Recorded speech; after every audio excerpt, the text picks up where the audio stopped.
Hello everyone. Welcome back to the beginner photography class. What is the best travel photos? If you keep the memories of your travel destination with the photos you took, it will become more than a good photo. Please take a look at today's lecture and take more meaningful travel photos. I hope this useful information will be helpful to your valuable travel photos.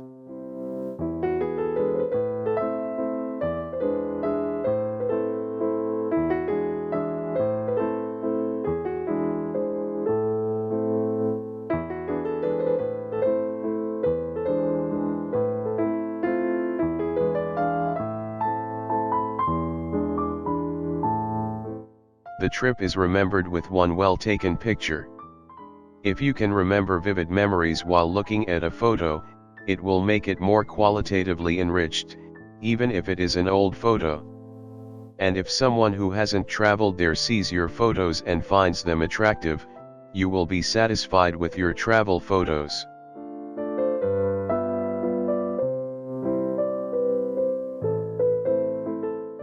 What makes good travel photos? Contents. 1. Camera selection. 2. Lens selection. 3. Into the shadow. 4. Subject exposure. 5. In the frame. 6. Rule of third.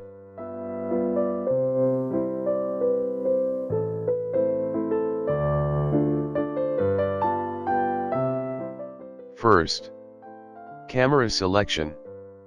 Use a small, light, hand-friendly camera. People are excited and often buy new cameras before they go on a trip.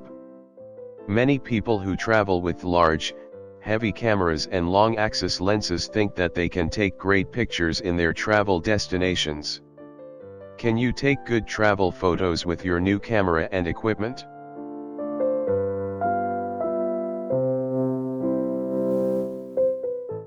As a traveler without expert knowledge, large equipment can be a ruined condition for your trip. Don't forget that you will need a suitcase to take with your camera while traveling. Therefore, a camera suitable for travel should be small and light. As camera equipment increases, fatigue increases more than 10 times that. There are a lot of small, light, and high-performance equipment these days. A bag on wheels or an easy-to-wear bag is also a great idea.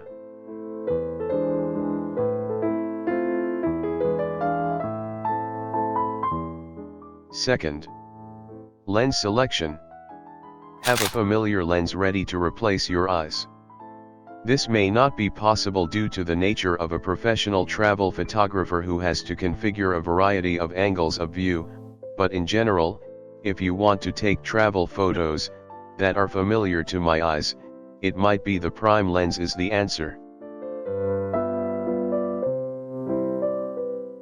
Even if you take multiple lenses with different focal lengths, it is not easy to change lenses in the field. Also, the focal length closest to our field of view is 50 mm, which may be inconvenient because zooming is not possible at first, but if you continue to use it, you can get the usual angle of view. To take photorealistic photos from a first-person perspective, I'll prepare a separate video for the prime lens, but the great advantage of using a prime lens is that the maximum aperture is wider, giving the camera the option of shining more light. In a nutshell, the hole in the lens opens wider and more light can enter the camera while the shutter is open.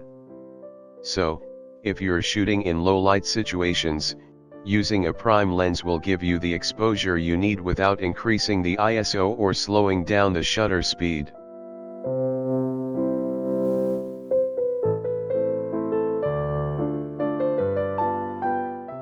Third, into the shadow. If you shoot someone in direct sunlight at noon, the picture may become too bright and white. The way to control outdoor lighting is to use shade. People often think that taking pictures in the shadows will make them darker. However, that's fine as the camera or smartphone camera automatically triggers the exposure. Auto exposure function.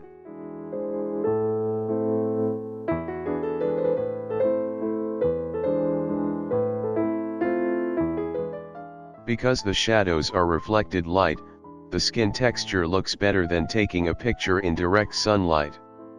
You can go into the shadows of a building or tree, or use a reflector or umbrella. Therefore, you can easily take good pictures even on cloudy or rainy days.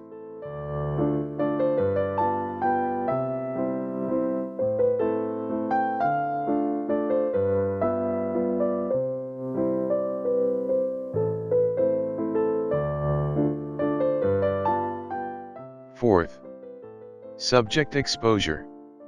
The principle of proximity is to make lines and shapes easily recognizable when similar objects, people, and objects are adjacent to each other.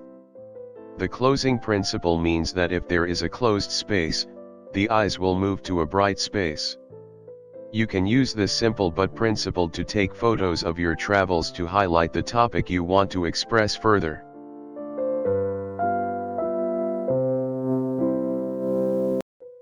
In photography, exposure is the amount of light, and exposure time, per unit area that reaches the surface of a photographic film frame, or electronic image sensor, determined by shutter speed, lens aperture, and scene luminance.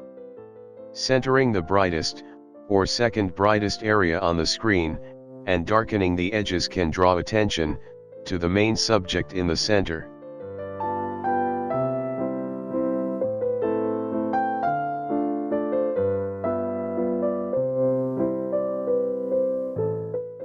Fifth, in the frame. Placing another frame inside the frame, as in the example photo, has the effect of drawing attention to the main subject, by giving the feeling of gradually shrinking from the foreground to the center and far view.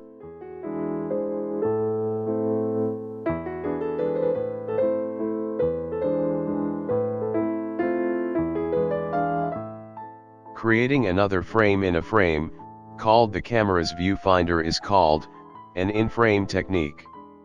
This way, you can create a photo that enhances perspective. The viewfinder is a camera component that shows the photographer the area of the subject that will be included in the picture. Some modern cameras have a LCD, liquid crystal display, instead of a viewfinder, and are usually linked directly to a visual, or rangefinder focusing system, that can be used to display exposure settings, or meter information.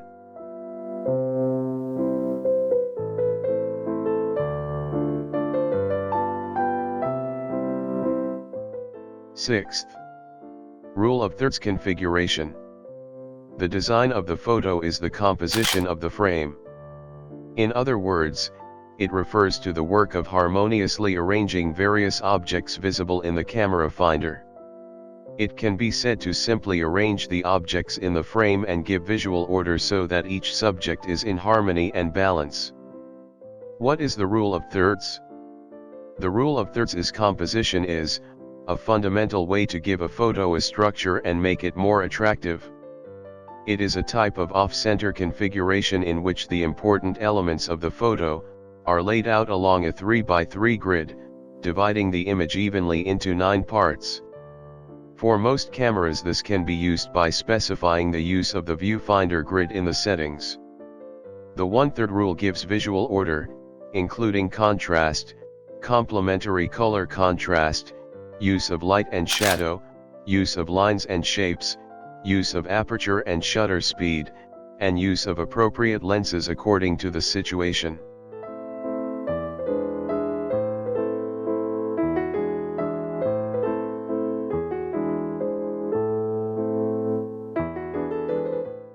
Why is the rule of thirds so important in photography? The 1/3 rule is the most well-known construction guideline. It draws the viewer's attention to the image and puts more emphasis on the subject. Ideally, the remaining empty space should be in the direction the subject is looking or facing. However, rule of thirds does not always work 100%.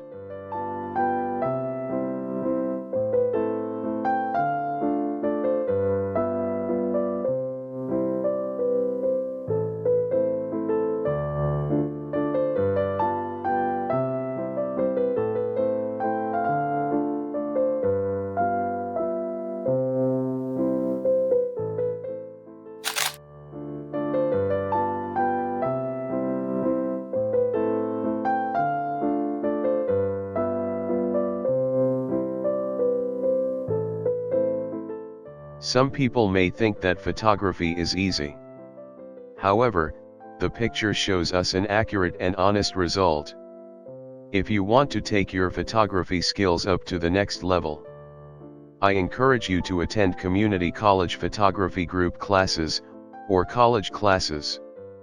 To learn systematically based on the pictures, and the camera will be more capable. Take care, be safe, and remember all this.